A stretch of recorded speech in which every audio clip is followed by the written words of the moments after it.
What's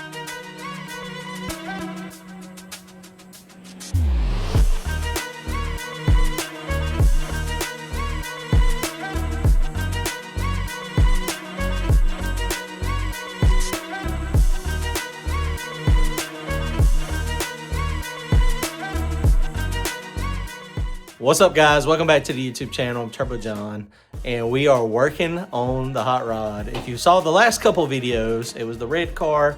Little Randy, we had his car down in X275 in Florida. That was fun. That was a really good time. We did not qualify, but we had a good time. Had some issues, working through the issues, making it better. Did end up going a 454 at 161 with that thing. So, you know, we're working the bugs out. I can't thank Ben enough at Big Stuff for helping us with the tune, helping me figure out where everything's at. You know, I've only been working on Holly.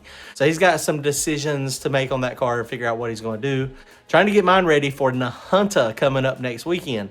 It's about to snow outside this weekend. We're going to get 6 to 7, 8 inches. It's really cold outside now. But next weekend, Natunta Dragway, front side, they have not been open for, I think, 3 years now. So it's been a long time. So John, LS Nasty, all those guys, they got the lease with the track. So they are working on it. And this is going to be the first event. Front side, no prep, true no prep. Going to be really exciting. So we got to get my car ready. Car is still in dig or die trim or 710 backside trim. I think that's where we're going to need to be. It's front side, but the rubber, I think they've scraped it. I don't know what it looks like yet. We hadn't seen it, but I don't imagine it's going to be super, super fast. So let's go figure out how to get this thing working. Let me show you what we got going on. A few things here and there. Comment, like, and subscribe. It's going to be a fun time. A lot of people saying they're coming. February 6th, February 7th, Natunta Dragway, Run What You Brung, and 26th, I think, on Friday night. And then on Saturday, Small Tire, and I think a street tire or True Street, something like that. It's going to be fun. Come see us. All right, guys, notice we got the wheel turned sideways here. Got these wonderful TBM brakes down here mixed with these RC comp wheels. They're phenomenal. And look at the way these things roll. Now, it is like 37 degrees out here in the garage. I had the heater on earlier, but it has already cooled off. And so everything's cold. So the wheel bearing grease, but you can see there's no drag. Pads are worn on this thing. So we do want to put new pads on it. So while we were down at Bradenton, TBM, Motion Raceworks, they are down there. So we picked up some pads. So we're going to go ahead and change the front pads and the back pads. I don't remember. These things are pretty simple. The back ones are simple too. Basically, you take this one Allen head out here. When you get the Allen head out, then this pin pulls out and I can pull the pads out. But I'm going to need to compress that back, the caliper back. So you got to press they retract some, but we got to press those back out so we can get the new pad in it because it's a lot thicker. So I'm going to have to take this wheel off. I didn't know if I was going to take it off or not, but I am. I'm going to have to take the wheel off so I can get a screwdriver in there. Actually, I might be able to. I might be able to fit something in there. Hang on, let me see if I can get something in there to slide them back. Get ready for the Heartbreak No Prep Throwdown, February 6th and 7th at Wayne County Speedway. Friday night, 26-inch tire and Run What You Brung. Saturday, streetcar and 28-inch small tire battle. Huge payouts, killer no prep. All right, guys. Well, I had to take it off. I couldn't get to this one right here because of just my angle. So, I mean, there's only 2 bolts that holds this caliper on. We do have the front wheel speed sensor here. We do not have it hooked up yet. I need to get Austin to get me a pigtail so that we can actually wire it up. But I have not had him do that yet. So, TBM brakes are very, very simple. Essentially, you take this little screw out here, which I've already got it out. You take that out, and once you take that out, this slides out. And then once this slides out, which I got kind of close here, and you can see the brake pads just simply, they come right out. So this little bar right here is all that's holding it on. Brake pads, what I did is once I got the caliper off, I just took 2 screwdrivers, stuck it down in between there, and kind of pried them. And you can see the brake pads are pretty well even. They are smaller. Let me grab the new ones and see how much thicker they are. I think they said they recommend not wearing them down, but to, I think they said 100 thousandths. We are definitely over that. So we're going to toss these into my spare package. Let me show you what a new one looks like. All right, so this is the front part number. for these. Man, they are tiny. These things are so small. They had a couple different versions of actual material, and I don't know what the difference was or what it was. So basically in the kit you get 4 pads, 2 for each side. Let's put these down so I don't drop them and break them. And then when you pull them out down here, oh yeah, it is significantly thicker. And look at the difference. So yeah, so I think, I don't remember if I put these on last season or if this is the second season on these fronts. Now remember, when you have small brakes in the front, you also have small tires in the front. Something I never really thought about. On a street car, you put most of your bias to the front. But on a race car, if you put most of your bias up here to the front, you're going to skid these tires. So, I've started seeing people recommend putting the bias to the back, and that's what we have done. So the backs usually wear out a little bit faster than the front. And I mean, this thing, I throw the parachute a lot, but I mean, that right there is 100% going to be in that box for a spare. I promise you. So put those back down there. Now the way you do this setting up here, I'm going to try to show you also. So this is notice how this caliper has got a piston on that side and a piston on this side. I don't see any fluid anywhere. Now these things are rebuildable. I don't know how often they actually recommend rebuilding these things. I might need to get with them and see. But I mean, they got O-rings in them, I assume, but there's no fluid anywhere. So there's nothing wrong with this one. So we're going to put it back on. So when you put this on, the way you space it, when that bolts to the bracket there, it's going to be kind of hard to see because I'm at an angle, but the middle of this caliper, that parting line right there, needs to be in the middle of that rotor. And so when you get your kit, when you order the kit from TBM, it comes with everything you need. It comes with a whole bunch of different washers and shims, and that's how you space it. So something that I do is all these shims on here are not used for this one. For the way to get this one centered, it actually used just a grade 8 bolt. So we're using that, but you always want to make sure you don't lose these. So what I do, so I don't lose these little shims here, is I just put them on the bolt, and then I put it all through and I put it together. And then that way I've got the shims if I ever need them, because those are like 10 thousandths. You see they're really thin down on the inside. So 10 thousandths, 15, probably 20, 25. I mean, they're very, very, very thin. And so if you're at the track or something happens, if something happens and you bend your bracket, which that should never happen, but you never can tell. But if you bend your bracket and then you have to readjust this thing, then that's what you use these shims for. So let's put this one back together, and then we'll do the other side. And then the back is a little bit different. Also draining the oil down here. I've been using the Lucas oil. Been using the Lucas oil. It is blue, straight 50.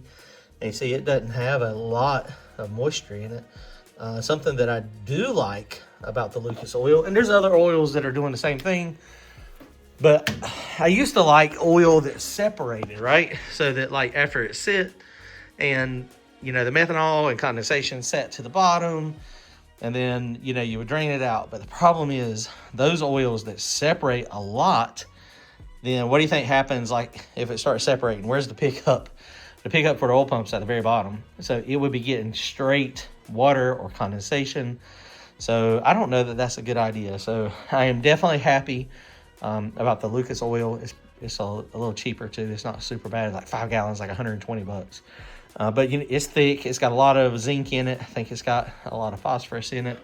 But so we're changing the oil. So changing the oil in it, I change it every 3 or 4 races. Nothing super exotic. So I mean, it works out pretty good.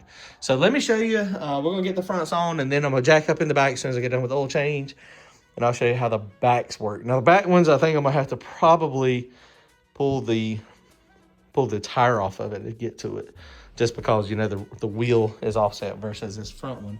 It's a little easier to get to. All right, hang on. Okay, so back on, so you can kind of see right there what I was talking about. That brake. Camera's a little off, but that brake right there is dead in the middle of that rotor. You see that I got it shimmed, so that worked out good. Pads are on. I compressed it all the way back in. I'm gonna go pump the brakes real fast. And right now they're not quite touching the rotor. Let's pump them, and then you can see they're kind of shaking in there. And you can kind of hear them because they are not going. Now these rotors are 3 years old, I think, and they are not warped at all. I know it's a funky shape, but the way they engineered these with all the holes, lightweight, very thin, but it's got something to do with the heat so that they don't warp. Because, you know, I've had some solid ones and they will warp like crazy if you overheat them. But yeah, so very simple. All right, so pump the brakes up. So now you can see they are actually, the pistons are out. So with the piston being out, now I had pushed it way in. So, but yeah, so now they're done. They're right where they need to be. When you spin it, see it still has zero drag, and I can hear where they're hitting just a little bit, but there's no drag on this thing. So it is freaking amazing. All right, I'm gonna go ahead and do the other side. I'm not gonna show you that other side, and then we'll jump to the back.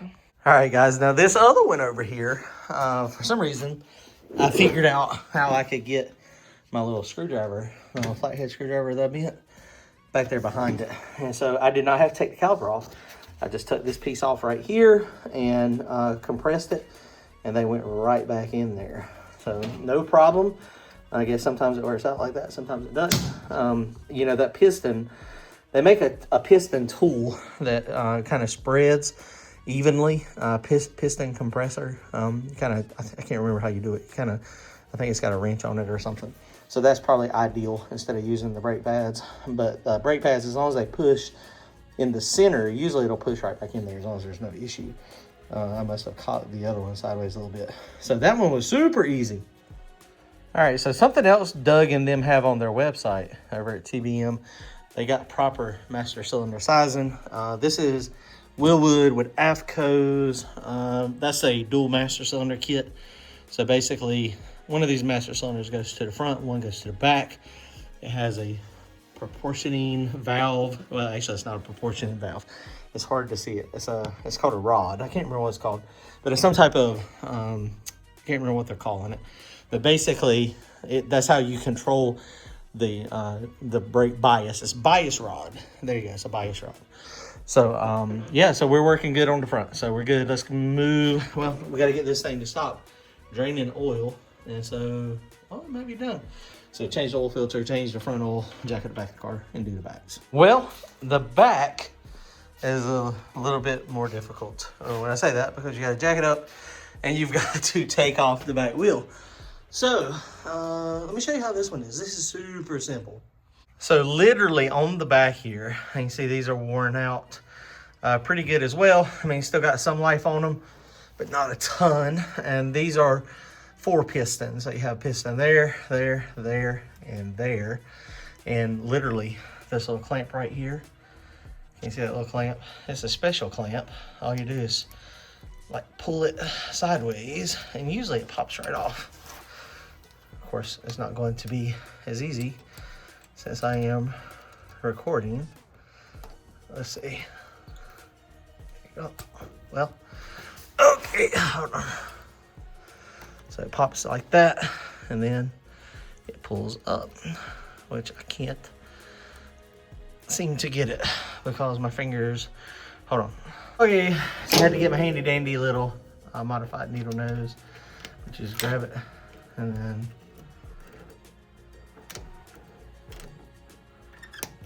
twist it and then pull. And so it just pops off like that. And so it's got this little safety feature so that you cannot pop it loose, can't pop it off. I probably should order a couple spares of those. I'm sure they probably sell them. So that pin comes out, and then you just pull these out of there.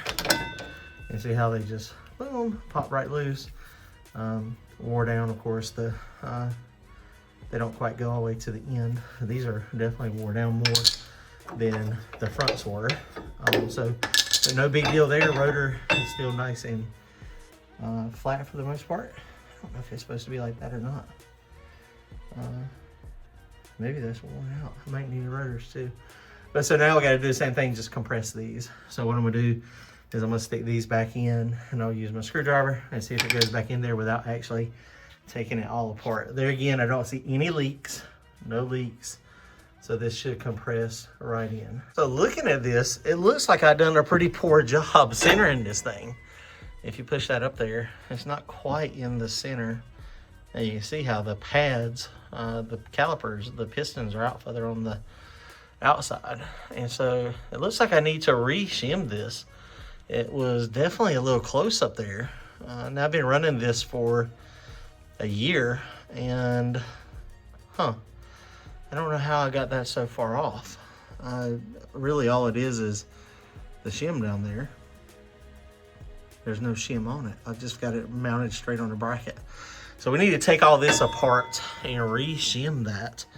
Maybe I put the shim on the wrong side. I don't remember taking it apart, but yeah, that is not good as far as getting in the middle. So, but if you're just changing the brakes, that is super easy to do. So TBM Brakes, front and back on this thing. And these are the part numbers on there. So this is really good. I think that's just worn out from the edge of the pad, from where the pad doesn't quite go all the way in, and it just rubs there. So yeah, so real good TBM brakes, love them. Let's get this centered up and we're gonna be done. All right, guys, so that's how you gotta check it. I mean, I don't know how that one's off. I don't know, I'll pull the other one off as well and see if I messed that one up. It's possible I did it myself. So if it is off, it's nobody's fault but my own. So it's definitely not in the center and the back. Front ones were perfect. Back ones, somehow I got off. And so there's a lot of adjustability, but that is not right. So let's fix that. We're gonna get it shimmed up in the right location, and that way those pistons push out evenly on both sides, which clearly I had good brakes. So I mean, they were working fine. All right, guys, well, that's it. Comment, like, and subscribe. We'll see y'all soon. Appreciate y'all watching the channel. Thanks, guys.